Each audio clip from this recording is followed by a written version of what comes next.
Bugün sizlerle üzvi kimyada hibrid orbitallarının tapılma qaydasına baxacağıq. Bunun üçün alfatik quruluşlu alkan və alkin, siklik quruluşlardan isə arenləri qeyd etmişəm. Bildiyimiz kimi alkanların ümumi formulu CnH2-in üstə gəlsin 2 formuluna uyğundur. Və burada mən etanın kimyəvi formulunu qeyd etmişəm. Alkenlər üçün isə propeni qeyd etmişik. Aromatik karbohidrogenlərdən isə toluolu, yəni metil benzolu qeyd etmişik. Üzvi kimyada hibrid orbitallarını əzbər öyrənməmək üçün bir qaydanı yadımızda saxlayaq. Ümumiyyətlə biz bilirik ki, karbon atomu alkanlarda sp3 hibrid vəziyyətindədir. Yəni karbon 4 hibrid orbitalının 4-ünü də istifadə etmişdir.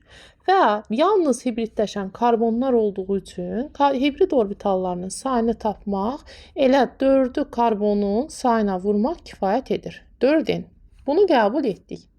Alkenlərdə isə həmişə 2 qat rabitə ətrafında olan karbonların hibrid vəziyyəti sp2 hibrid vəziyyətinə uyğundur. Yəni bunların hər ikisi sp2 hibrid vəziyyətində. Digər karbonlar isə sp3 hibrid vəziyyətindədir. Deməli, alkenlər üçün hibrid orbitalların sayını 4n qəbul etsək, bu zaman nəyə diqqət edirik? Buradakı karbonların hərəsinin bir p buludu qeyri-hibrid vəziyyətindədir. Hər karbonun bir p buludu qeyri-hibrid vəziyyətində qaldığı üçün ümumilikdə hər karbonun cəmi 2 buludu qeyri-hibrid vəziyyətindədir. Onda biz hesabladığımız ümumi hibridin ikisini çıxsaq, ümumi karbonların qeyri-hibrid vəziyyətini tapmış oluruq.